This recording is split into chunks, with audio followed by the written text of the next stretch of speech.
नमस्कार। 4 PM news network में आपका हार्दिक स्वागत है। देखिए, माननीय मोदी जी ने कल शपथ ले ली और उनके मंत्रियों ने भी शपथ ले ली। लेकिन मुझे एक तो जो मेन स्ट्रीम मीडिया है, जिसको आम जनता की भाषा में गोदी मीडिया कहा जाता है, और भारतीय जनता पार्टी के नेता हैं, उनकी एक बात समझ में नहीं आ रही है कि वो इसको मोदी 3.0 क्यों कह रहे हैं। क्या ये मोदी जी की सरकार है? क्या ये बीजेपी की सरकार है या ये एनडीए की सरकार है? मोदी जी तो खुद कह रहे हैं कि ये एनडीए की सरकार है। आज से पहले जब अटल जी की सरकार बनी थी तो भी एनडीए की सरकार थी। तो ये कहते थे कि बीजेपी की सरकार है या एनडीए की सरकार है। लेकिन मोदी जी ने अपने 10 साल के शासन में जब उन्हें एब्सोल्यूट मेजॉरिटी मिली तो उन्होंने कहा कि ये मोदी की सरकार है। जैसे इस सरकार में बाकी लोगों का, नितिन गडकरी का, शिवराज सिंह चौहान का, फडणवीस साहब का, खट्टर साहब का, किसी का कोई योगदान नहीं, वसुंधरा राजे का किसी का कोई योगदान नहीं है। ये भारतीय जनता पार्टी केवल एक पोल पे खड़ी हुई है जिसका नाम नरेंद्र मोदी है। चलिए, वो भारतीय जनता पार्टी वाले जाने, उनके मनन चिंतन का प्रश्न है। जब उन्होंने इसको मोदी की सरकार कहा था, लेकिन अब तो ये मोदी की सरकार नहीं है, ये तो गठबंधन की सरकार है, ये तो एनडीए की सरकार है। लेकिन इसके बावजूद अगर गोदी मीडिया और बीजेपी वाले इसको मोदी 3.0 कह रहे हैं तो इसका क्या औचित्य है? क्या ऐसा कहा जाना चाहिए? नंबर एक। नंबर दो, ये कैसी सरकार बनी है? ये कैसा मंत्रिमंडल का गठबंधन, मंत्रिमंडल की जो संरचना हुई है वो कैसे हुई है? ये बात समझना मेरे लिए बहुत मुश्किल है। हरियाणा के अंदर 10 सीटें हैं, 5 सीटें कांग्रेस जीती है और 5 सीटें बीजेपी जीती है। और इन 5 लोगों में से 3 लोगों को माननीय मोदी जी ने मंत्री बना दिया है। राव इंद्रजीत सिंह जो गुड़गांव से जीते हैं, फरीदाबाद से किशन पाल गुर्जर जी जीते हैं, और खट्टर साहब जीते हैं। ये 3 लोगों को, करनाल से खट्टर साहब जीते हैं, तो ये 3 लोगों को मंत्री बना दिया। 10 में से जिनमें 5 जीते, 3 माने 60% रिप्रेजेंटेशन हरियाणा को दे दिया। दिल्ली में 7 में से 7 जीते हैं, 1 को मंत्री पद। बंगाल में जहां आप टीएमसी को और ममता दीदी को चैलेंज करने की बात करते हैं, वहां आपने केवल 2 राज्य मंत्री पद दिए हैं। और वहां तो पुराने बीजेपी वाले और कांग्रेस और टीएमसी से आयातित नेताओं के बीच में संघर्ष चल रहा है बंगाल के अंदर। जीतन राम मांझी जी को बिहार से एकमात्र सांसद हैं और उनको कैबिनेट मिनिस्टर बना दिया है।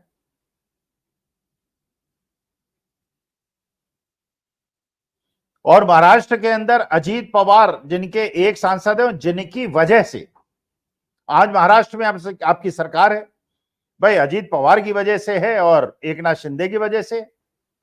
वरना तो वह महाविकास आघाड़ी की सरकार बड़े आराम से चल रही थी, 2.5 साल चली थी, उद्धव ठाकरे मुख्यमंत्री थे।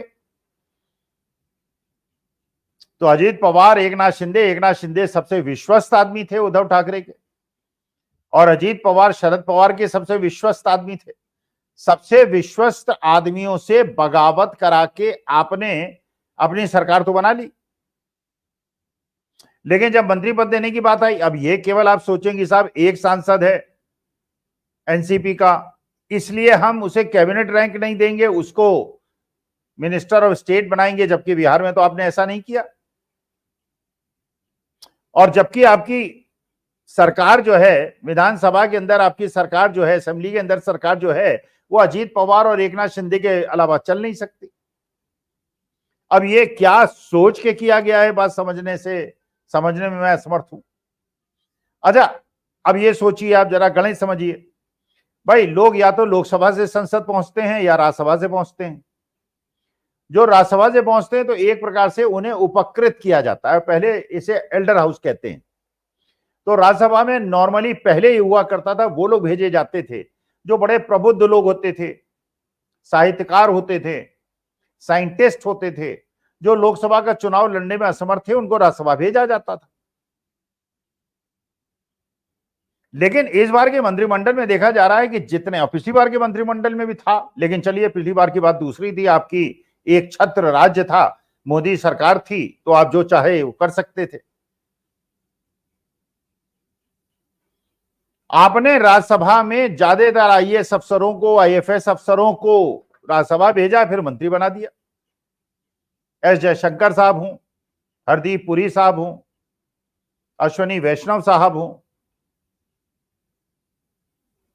वित्त मंत्री हो, ये सारे लोग जो हैं राज्यसभा पहुंचे। जब इनसे कहा गया भारतीय जनता पार्टी के द्वारा कि 2024 का चुनाव आप लड़िए लोकसभा का, तो उन्होंने लड़ने से इनकार कर दिया। क्यों लड़ते भाई, क्यों पैसा खर्च करते, क्यों पसीना बहाते, क्यों जनता के दरवाजे पे भीख मांगते, जब ये राज्यसभा में इन्हें बिठाई दिया गया है पैरा ट्रूपिंग करा के, और इनको सबसे बड़े मंत्री पद मिल रहे हैं, रेलवे मिनिस्ट्री मिल रही है, वित्त मंत्रालय मिल रहा है, एक्सटर्नल अफेयर्स मिल रहा है, तो ये लोकसभा की जद्दोजहद क्यों करें और जनता के प्रश्नों का जवाब क्यों दें और उनकी शिकायतें क्यों सुने।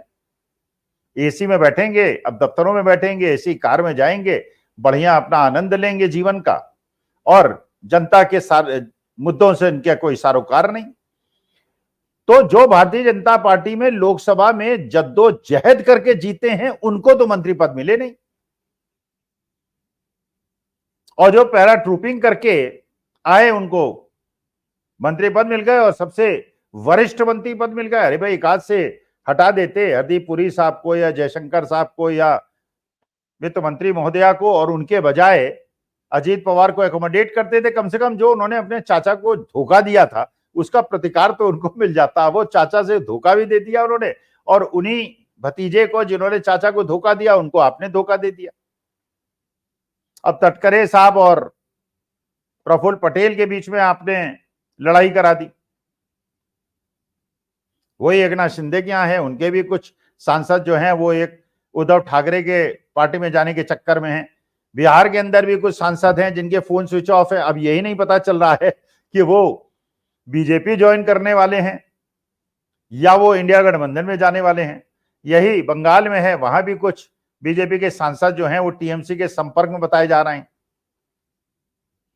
तो कुछ समझ में नहीं आ रहा है कि जो मंत्रिमंडल का गठन किया गया है ये फिर मोदी 3.0 दिखाने के लिए किया गया है, या जो जमीनी स्तर की वास्तविकता है उनको समझ के मंत्रिमंडल का गठन किया गया है। अच्छा, अब और देखिए, जितेंद्र प्रसाद साहब हैं, जिनके पिताजी जितेंद्र प्रसाद कांग्रेस के बड़े वरिष्ठ नेता थे। 40-50 साल की कांग्रेस के साथ इन लोगों का संबंध है, धौरहरा के रहने वाले हैं। जितेंद्र प्रसाद जी सोनिया गांधी के खिलाफ अध्यक्ष पद का चुनाव भी लड़े थे, हार गए थे लेकिन लड़े थे। जितेंद्र प्रसाद पिछले 15 साल से कोई चुनाव नहीं जीते हैं, कई बार तो उनकी जमानत जब्त हुई है। जब उन्होंने बीजेपी ज्वाइन की उसके बाद उनको एमएलसी बना दिया गया, वो भी उपकृत करने के बाद, जनता से कोई संपर्क करने की बात ही नहीं। एमएलसी बनाया गया और मंत्री बनाया गया और कैबिनेट रैंक का मंत्री बनाया गया। अच्छा, फिर उन्हें धौरहरा के रहने वाले थे, उनको पीलीभीत से इलेक्शन लड़ा दिया गया, जो वरुण गांधी की सीट थी। वरुण गांधी श्योर शॉट जीत सकते थे, वैसे तो इस बार उनकी माताजी भी हार गई सुल्तानपुर से, तो वो भी हार सकते थे, लेकिन अच्छे कैंडिडेट होते। उन्होंने नर्चर किया था अपनी कॉन्स्टिट्यूएंसी को, लेकिन वहां जितेंद्र प्रसाद को लड़ा दिया, जितेंद्र प्रसाद हार गए, लेकिन उनको भी मंत्री बना दिया गया। मतलब यह है कि अगर आप कांग्रेस में 40-50 साल से हैं और वहां धोखा देके आप भारतीय जनता पार्टी में आते हैं और 2-3 इलेक्शन हार भी जाते हैं, तो भी आप मंत्री बन जाएंगे, क्योंकि हमने कांग्रेस को धोखा दिया है। और अजीत पवार को या एकनाथ शिंदे को या नीतीश कुमार को आप केवल 2 मंत्रिमंडल में स्थान देंगे, वहां भी बगावत है, क्योंकि लोग कह रहे हैं लल्लन सिंह हर जगह आगे बढ़ जाते हैं, भूमिहार हैं, हम लोगों को, बाकी अति पिछड़े दलितों को कोई स्थान ही नहीं मिलता है। इसी प्रकार से एक और व्यक्ति हैं पंजाब के अंदर, रवनीत सिंह बिट्टू, 2 बार कांग्रेस के सांसद रहे, सरदार जैल सिंह के पौत्र हैं, कांग्रेस में कंधे से कंधा मिला के राहुल गांधी के साथ चला करते थे। इलेक्शन के 3 महीने पहले बीजेपी में आए, बीजेपी से चुनाव लड़े, हार गए, लेकिन फिर इनको मंत्रिमंडल में स्थान मिल गया।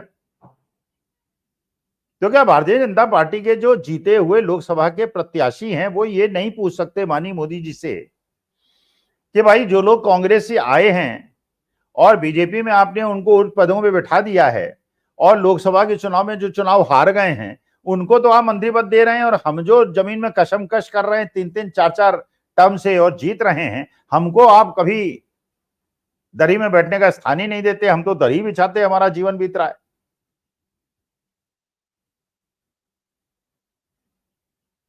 तो जिस प्रकार से ये गठबंधन बना है और जिस प्रकार से चंद्रबाबू नायडू चाह रहे हैं कि लोकसभा के सभापति पद पे उनका व्यक्ति बैठे, क्योंकि बीजेपी ने अपनी पुरानी चालें भी चलनी शुरू कर दी हैं। वाईएसआर कांग्रेस के लोगों को मिलाने के प्रयास शुरू हो गए हैं, जेडीयू के लोगों को अपनी तरफ मिलाने का प्रयास शुरू हो गया, जिससे पार्टियां टूटें और उनकी जो बार्गेनिंग पावर है वो खत्म हो जाए और बीजेपी एक छत्र फिर मोदी 3.0 चलाएं। तो जहां तक मैं जानता हूं, मानता हूं, चंद्रबाबू नायडू भी एक बुद्धिमान नेता है, नीतीश कुमार भी बुद्धिमान नेता हैं। अगर इतनी बुद्धिमत्ता होने के बावजूद जो बात हमें समझ में आ रही है, जो राजनीति में नहीं है, तो उनको ये बात समझ में क्यों नहीं आ रही है कि उनकी पार्टी का भविष्य ही खतरे में है।